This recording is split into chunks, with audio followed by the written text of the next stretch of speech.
ایک غریب آدمی کو قرض کی ضرورت پڑ گئی، 1000 دینار چاہیے۔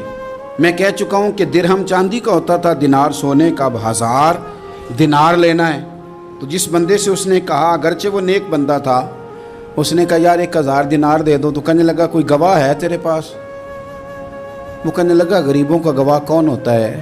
ہاں ایک گواہ ہے۔ کہا کون؟ کہا میرا رب، وہ تیرے اور میرے بیچ گواہ ہے۔ اس نے کہا کوئی کفیل، اگر تو پیسے نہ دے سکے تو وہ بعد میں دے دے، یا تجھے کچھ ہو جائے تو وہ دے دے۔ اس نے کہا کفیل بھی میرا اللہ ہی ہے، میرے پاس اگر ہے تو رب کریم کا نام ہے، اگر اعتماد کر سکتا ہے تو کر لے۔ بندہ نیک تھا، اس نے کہا رب کے نام پہ، رب کی کفالت پہ، اللہ کو گواہ بنا کے میں تیار ہوں تجھے 1000 دینے کو۔ اس نے 1000 دینار دے دیا، وقت واپسی کا طے ہو گیا۔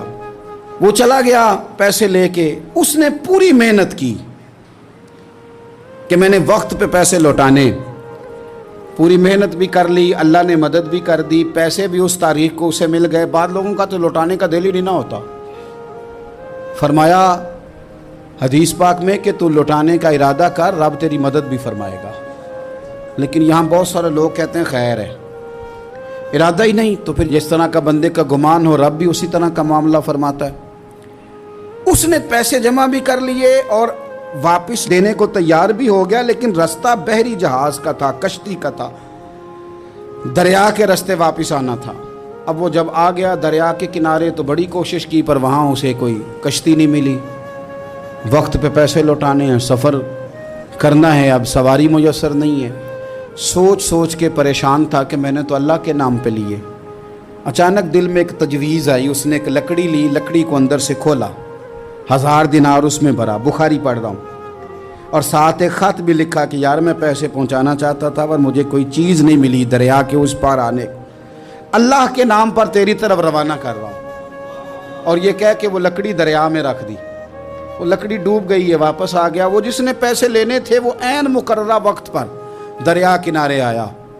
صبح سے سر شام تک اس نے انتظار کیا، دل ڈھلنے لگا تو دل میں خیال آ گیا کہ یار نہیں، اس نے دینے ہی نہیں، جھوٹا وعدہ کر گیا، پہنچا ہی نہیں وقت پہ۔ اب جب واپس لوٹنے لگا تو اچانک دریا میں ایک لکڑی تیرتی ہوئی دکھائی دی، کہنے لگا لے جاتا ہوں، شام کو روٹیاں پکانے کے کام آئے گی، ایندھن بنا کے جلا لوں گا، ہنڈیا پک جائے گی۔ لکڑی اٹھا کے جلانے کے لیے گھر لایا، گمان تھا کہ وہ نہیں آیا وعدہ کر کے، اللہ کو کفیل اور وکیل بنا کے اور گواہ بنا کے پھر بھی نہیں آیا۔ لکڑی لے کے گھر گیا، بخاری ہے، اور جب اس کو چیرا نہ کہ میں اس کی آگ جلاؤں گا، کھولا تو اندر سے 1000 دینار بھی نکل آیا، خط بھی نکل آیا۔ اب ذرا سمجھنا، اس کے دل میں بات کس نے ڈالی کہ تو لکڑی میں پیسے ڈال دے؟ اللہ نے۔ اس بندے کو مقررہ وقت پہ کنارے بھیجا کس نے؟ لکڑی صرف اسی کے ہاتھ آئی تو یہ بندوبست کیا کس نے؟ اللہ نے۔ گھر جا کے چیری تو پیسے بحفاظت اس تک پہنچائے کس نے؟ تو پھر ہمیں بھی توجہ اللہ کی جانب ہی کرنی چاہیے، ہمارے پہ دل کی توجہ رب کی طرف ہی ہونی چاہیے نا، ہمیں ادھر ادھر جانے کی، دیکھنے کی، بندوں پر غور کرنے کی ضرورت کیا ہے؟ وہ پیسے پہنچ گئے، یہ وہاں اپنی جگہ پہ پریشان تھا، اس نے 1000 دینار اور جمع کیا۔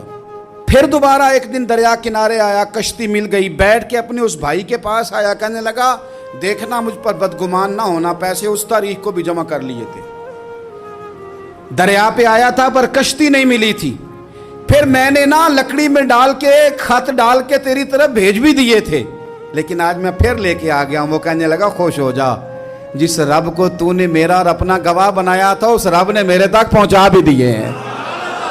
جب لوگ اللہ کو گواہ بناتے ہیں، رب کی جانب اپنی توجہ کرتے ہیں، اپنی چاہتوں، خواہشات اور اپنی ساری چٹھیاں اپنے رب کریم کی رحمت کی طرف روانہ کرتے ہیں، پھر اللہ اپنے بندوں کو مایوس نہیں کرتا، اللہ اپنے بندوں کو نواز دیتا ہے، اللہ تبارک و تعالیٰ اپنے بندوں پہ کرم نوازی کرتا ہے۔